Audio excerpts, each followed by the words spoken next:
Assalamualaikum warahmatullahi wabarakatuh. Teman-teman, sobat lingkungan sekalian, kali ini saya akan sharing tentang salah satu dokumen yang penting, yaitu persetujuan teknis. Kita akan membahas atau sharing tentang bagi dalam 5 bagian, yaitu satu, definisi, yang kedua, siapa saja yang wajib memiliki persetujuan teknis, yang ketiga, kapan kajian teknis atau standar teknis disusun. Kajian teknis atau standar teknis itu bagian dari dokumen lingkungan persetujuan teknis. Yang keempat, bagaimana cara mendapatkan persetujuan teknis. Yang kelima, dasar hukum persetujuan teknis. Kita akan beralih ke definisi persetujuan teknis.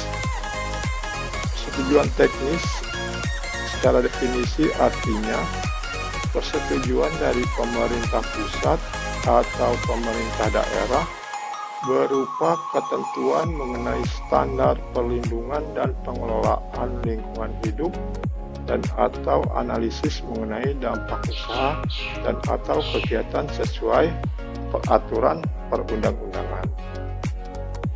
Kemudian yang kedua, siapa saja yang wajib memiliki persetujuan teknis? Kewajiban memiliki persetujuan teknis dikenakan kepada usaha atau pemrakarsa dan atau kegiatan wajib AMDAL dan kegiatan wajib UKL yang melakukan kegiatan-kegiatan di bawah ini seperti pembuangan air limbah ke badan air permukaan. Kedua, pembuangan air limbah ke formasi tertentu. Yang ketiga, pemanfaatan air limbah ke formasi tertentu. Yang keempat, pemanfaatan air limbah untuk aplikasi ke tanah. Yang kelima, pembuangan air limbah ke laut. Yang keenam, yaitu pembuangan emisi udara. Jadi keenam kegiatan ini wajib memiliki pertek. Jadi apabila Bapak Ibu melakukan suatu usaha, ternyata di dalam usaha itu terdapat 6 kegiatan ini, Bapak Ibu wajib memiliki persetujuan teknis. Kapan kajian teknis dan standar teknis disusun? Jadi kajian teknis dan standar teknis itu adalah bagian dari persetujuan teknis. Di dalam persetujuan teknis harus ada kajian teknis dan standar teknis, yaitu persetujuan teknis diajukan ke menteri, ke gubernur atau bupati atau wali kota sesuai dengan kewenangan penerbitan persetujuan lingkungan. Dilihat ini dari PP nomor 5 tahun 2021, berdasarkan PP nomor 5 tahun 2021. Jadi persetujuan teknis ini erat kaitannya dengan pengajuan penerbitan persetujuan lingkungan.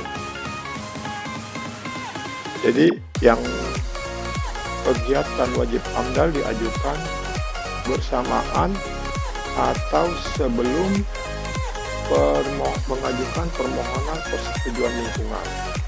Kemudian kegiatan wajib UKL juga bersamaan dengan pengajuan persetujuan lingkungan atau sebelum pengajuan persetujuan lingkungan. Nah, sekarang bagaimana cara membuat persetujuan teknis? Secara garis besar, untuk mendapatkan persetujuan teknis pelaku usaha dan atau kegiatan terlebih dahulu melakukan penapisan mandiri untuk menentukan kelengkapan persyaratan pengajuan permohonan persetujuan teknis berupa standar teknis atau kajian teknis. Setelah melakukan penapisan mandiri, pemohon dapat menyusun dokumen permohonan persetujuan teknis sesuai peraturan. Sekarang yang kelima, dasar hukum persetujuan teknis. Jadi persetujuan teknis ini didasarkan atau berdasarkan pada Undang-Undang Nomor 11 Tahun 2020 tentang Cipta Kerja. Jadi persetujuan teknis ini masih baru. Kemudian Peraturan Pemerintah Nomor 22 Tahun 2021 tentang penyelenggaraan perlindungan dan pengelolaan lingkungan hidup. Kemudian secara detail ada lagi pada Peraturan Menteri Lingkungan Hidup Nomor 5 Tahun 2021 tentang cara penerbitan Pertek dan SLO, pengendalian pencemaran lingkungan. Jadi setelah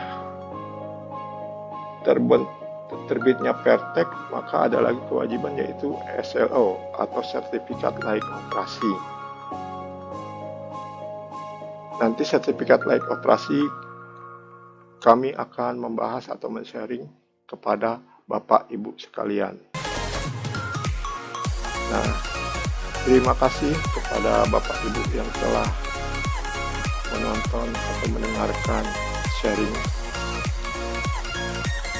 Video ini dipersembahkan oleh PT Spektrum Hexagonal Nasional, yaitu sebuah perusahaan konsultan environmental atau perusahaan konsultan lingkungan hidup yang melayani kegiatan atau membantu usaha Bapak di bidang mapping, yaitu pembuatan peta-peta, kemudian pembuatan dokumen lingkungan hidup, UKL-UPL, rincian teknis penyimpanan limbah B3, kemudian persetujuan teknis limbah B3. Kita juga menerima survei kualitas tanah, yaitu apabila Bapak ingin membuat perkebunan, membuat perumahan di suatu lahan, bisa disurvei dulu atau dicek apakah kesesuaian lahannya tepat untuk kegiatan Bapak. Dan konsultan ini didukung oleh tenaga ahli dan berpengalaman. Bila mana mau ini konsultasi, silakan dihubungi nomor dan email berikut. Sekianlah Bapak-bapak dan Ibu sekalian. Apabila ada yang salah, mohon diberitahukan. Apabila berkenan, maka Bapak dan Ibu dapat tekan tombol like, kemudian subscribe dan lonceng untuk mendapatkan update dari video-video kami selanjutnya. Terima kasih. Wabillahi taufiq wal hidayah. Assalamualaikum warahmatullahi wabarakatuh.